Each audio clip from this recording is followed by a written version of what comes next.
हे मेरे युवक बंधु, तुम बलवान बनो, यही तुम्हारे लिए मेरा उपदेश है। गीता पाठ करने की अपेक्षा तुम्हें फुटबॉल खेलने से स्वर्ग सुख अधिक सुलभ होगा। मैंने अत्यंत साहसपूर्वक ये बातें कही हैं और इनको कहना अत्यावश्यक है, कारण मैं तुमको प्यार करता हूं। मैं जानता हूं कि कंकड़ कहां चुभता है। मैंने कुछ अनुभव प्राप्त किया है। बलवान शरीर से अथवा मजबूत पुट्ठों से तुम गीता को अधिक समझ सकोगे। मनुष्य, केवल मनुष्य भर चाहिए, बाकी सब कुछ अपने आप हो जाएगा। आवश्यकता है वीर्यवान, तेजस्वी, श्रद्धा संपन्न और दृढ़ विश्वासी निष्कपट नवयुवकों की। ऐसे 100 मिल जाएं तो संसार का कायाकल्प हो जाए।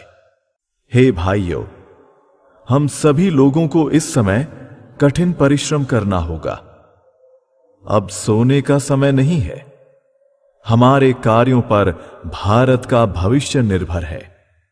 देखिए, वो तत्परता से प्रतीक्षा कर रही है। वो केवल सो रही है।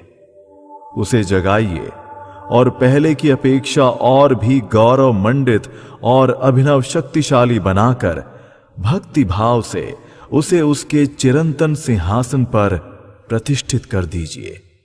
मेरा विश्वास युवा पीढ़ी में, नई पीढ़ी में है। मेरे कार्यकर्ता उनमें से आएंगे। सिंहों की भांति वे समस्त समस्या का हल निकालेंगे। मैंने अपना आदर्श निर्धारित कर लिया है और उसके लिए अपना समस्त जीवन दे दिया है। वे एक केंद्र से दूसरे केंद्र में उस समय तक फैलेंगे जब तक कि हम संपूर्ण भारत पर नहीं छा जाएंगे। यदि तुम्हें मुझ पर विश्वास है तो मैं कहूंगा कि तुम में से प्रत्येक का भविष्य उज्जवल है। अपने आप पर अगाध अटूट विश्वास रखो। वैसा ही विश्वास जैसा मैं बाल्यकाल में अपने ऊपर रखता था और जिसे मैं अब कार्यान्वित कर रहा हूं। तुम में से प्रत्येक अपने आप पर विश्वास रखो। ये विश्वास रखो कि प्रत्येक की आत्मा में अनंत शक्ति विद्यमान है। तभी तुम सारे भारतवर्ष को पुनरुज्जीवित कर सकोगे। चरित्रवान, बुद्धिमान, दूसरों के लिए सर्वस्व त्यागी तथा आज्ञाकारी युवकों पर ही मेरा भविष्य का कार्य निर्भर है। उन्हीं पर मुझे भरोसा है, जो मेरे भावों को जीवन में परिणत कर अपना और देश का कल्याण करने में जीवन दान कर सकेंगे। नहीं तो झुंड के झुंड कितने ही लड़के आ रहे हैं और आएंगे, पर उनके मुख का भाव तमोपूर्ण है। हृदय में उद्यम की आकांक्षा नहीं, शरीर में शक्ति नहीं और ना मन में साहस। उन्हें लेकर क्या काम होगा? मैं चाहता हूं कि मेरे सब बच्चे मैं जितना उन्नत बन सकता था उससे 100 गुना उन्नत बने। तुम लोगों में से प्रत्येक को महान शक्तिशाली बनना होगा। मैं कहता हूं अवश्य बनना होगा। आज्ञा पालन, ध्येय के प्रति अनुराग तथा ध्येय को कार्य रूप में परिणत करने के लिए सदा प्रस्तुत रहना, इन तीनों के रहने पर कोई भी तुम्हें अपने मार्ग से विचलित नहीं कर सकता। अब प्रश्न ये है कि काम करने वाले लोग कहां हैं? मद्रास के नवयुवकों, तुम्हारे ऊपर ही मेरी आशा है। क्या तुम अपनी जाति और राष्ट्र की पुकार सुनोगे? यदि तुम्हें मुझ पर विश्वास है तो मैं कहूंगा कि तुम में से प्रत्येक का भविष्य उज्जवल है। अपने आप पर अगाध अटूट विश्वास रखो। वैसा ही विश्वास जैसा मैं बाल्यकाल में अपने ऊपर रखता था और जिसे मैं अब कार्यान्वित कर रहा हूं। तुम में से प्रत्येक अपने आप पर विश्वास रखो। यह विश्वास रखो कि प्रत्येक की आत्मा में अनंत शक्ति विद्यमान है। तभी तुम सारे भारतवर्ष को पुनरुज्जीवित कर सकोगे। तुम संसार के सभी देवताओं के निकट रो चुके हो। क्या उससे क्लेश का अंत हुआ? भारत की जनता 6 करोड़ देवताओं के निकट रोती कलपती है और फिर भी कुत्तों की मौत मरती रहती है। ये देवता हैं कहां? जब तुम सफल हो चुकते हो तब ये देवता तुम्हारी सहायता करने आते हैं। अतः लाभ क्या है? अंत तक हिम्मत ना हारो। अंधविश्वासों के आगे ये घुटने टेकना, स्वयं अपने मन के हाथों अपने को बेच देना, मेरी आत्मा, तुम्हें शोभा नहीं देता। तुम असीम अमर अनादि हो, तुम असीम आत्मा हो। इस कारण दास होना तुम्हें शोभा नहीं देता। उठो, जागो।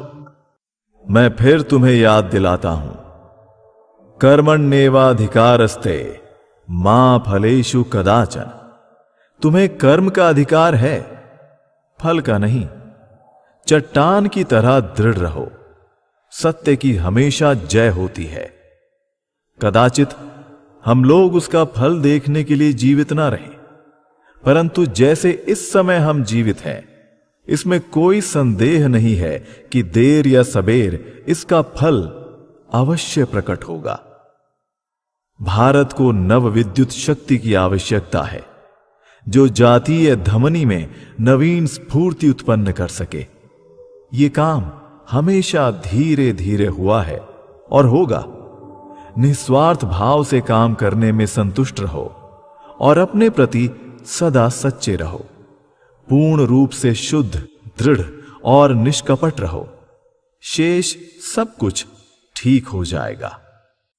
अरे, मृत्यु जब अवश्यम भावी है तो ईंट पत्थरों की तरह मरने के बजाय वीर की तरह मरना अच्छा है। इस अनित्य संसार में 2 दिन अधिक जीवित रहकर भी क्या लाभ? It is better to wear out than to rust out. जरा जीर्ण होकर थोड़ा थोड़ा करके क्षीण होते हुए मरने की बजाय वीर की तरह दूसरों के अल्प कल्याण के लिए लड़कर उसी समय मर जाना क्या अच्छा नहीं? भारत तभी जागेगा जब विशाल हृदय वाले सैकड़ों स्त्री पुरुष भोग विलास और सुख की सभी इच्छाओं को विसर्जित कर मन, वचन और शरीर से उन करोड़ों भारतीयों के कल्याण के लिए सचेष्ट होंगे जो दरिद्रता तथा मूर्खता के अगाध सागर में निरंतर नीचे डूबते जा रहे हैं। क्या तुम निष्कपट हो, मरते दम तक निस्वार्थ और प्रेम परायण? तब डरो नहीं, मृत्यु को भी नहीं। आगे बढ़ो। सारा संसार आलोक चाहता है, उसे बड़ी आशा है। एकमात्र भारत ही में ये आलोक है। ये रहस्यपूर्ण निरर्थक धार्मिक अनुष्ठानों में या छल कपट में नहीं है। ये उन उपदेशों में है जो यथार्थ धर्म के सार तत्व की महिमा की शिक्षा देती है, सर्वोच्च आध्यात्मिक तत्व की शिक्षा देती है।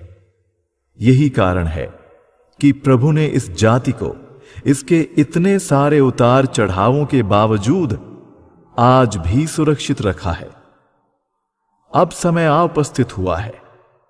मेरे वीर हृदय युवकों, ये विश्वास रखो कि अनेक महान कार्य करने के लिए तुम सबका जन्म हुआ है।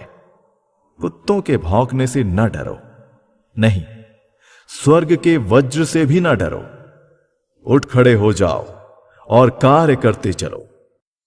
लाखों स्त्री पुरुष पवित्रता के अग्नि मंत्र से दीक्षित होकर भगवान के प्रति अटल विश्वास से शक्तिमान बनकर और गरीबों, पतितों तथा पद दलितों के प्रति सहानुभूति से सिंह के समान साहसी बनकर इस संपूर्ण भारत देश के एक छोर से दूसरे छोर तक सर्वत्र उद्धार के संदेश, सेवा के संदेश, सामाजिक उत्थान के संदेश और समानता के संदेश का प्रचार करते हुए विचरण करेंगे।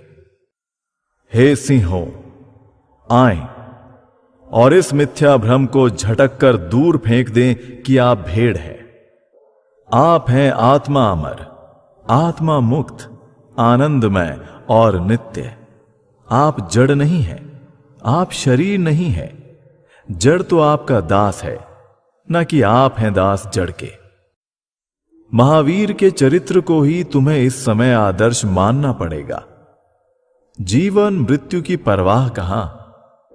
महाजितेंद्रिय, महाबुद्धिमान, दास्य भाव के उस महान आदर्श से तुम्हें अपना जीवन गठित करना होगा। वैसा करने पर दूसरे भावों का विकास स्वयं ही हो जाएगा। दुविधा छोड़कर गुरु की आज्ञा का पालन और ब्रह्मचर्य की रक्षा, यही है सफलता का रहस्य।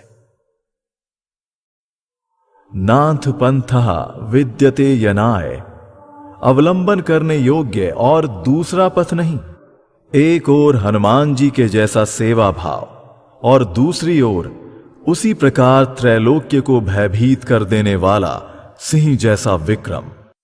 सिद्ध होना हो तो प्रबल अध्यवसाय चाहिए, मन का अपरिमित बल चाहिए। अध्यवसायशील साधक कहता है, मैं चुल्लू से समुद्र पी जाऊंगा, मेरी इच्छा मात्र से पर्वत चूर चूर हो जाएंगे। इस प्रकार का तेज, इस प्रकार दृढ़ संकल्प लेकर कठोर साधना करो और तुम ध्येय को अवश्य प्राप्त करोगे।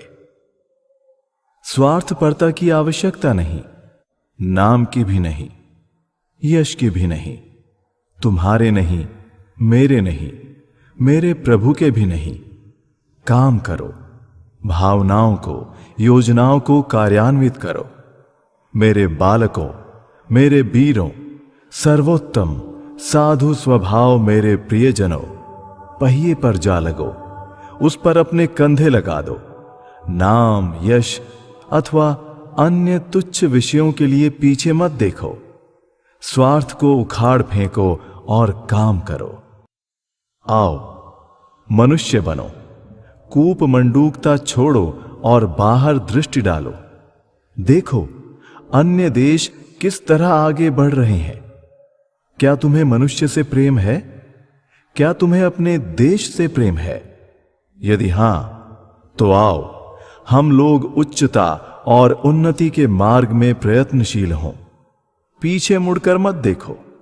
अत्यंत निकट और प्रिय संबंधी रोते हों तो रोने दो, पीछे देखो ही मत, केवल आगे बढ़ते जाओ। याद रखो कि धन का कोई मूल्य है? न नाम का, न यश का, न विद्या का। केवल चरित्र ही कठिनाइयों के दुर्भेद्य पत्थर की दीवारों में से गुजर सकता है। चरित्र को एक विशिष्ट ढांचे में ढालने में शुभ और अशुभ दोनों का समान अंश रहता है, और कभी कभी तो दुख सुख से भी बड़ा शिक्षक हो जाता है। यदि हम संसार के महापुरुषों के चरित्र का अध्ययन करें तो मैं कह सकता हूं कि अधिकांश दृष्टांतों में हम यही देखेंगे कि सुख की अपेक्षा दुख ने तथा संपत्ति की अपेक्षा दारिद्र्य ने ही उन्हें अधिक शिक्षा दी है, एवं प्रशंसा की अपेक्षा आघातों ने ही उनकी अंतस्थ अग्नि को अधिक प्रस्फुरित किया है।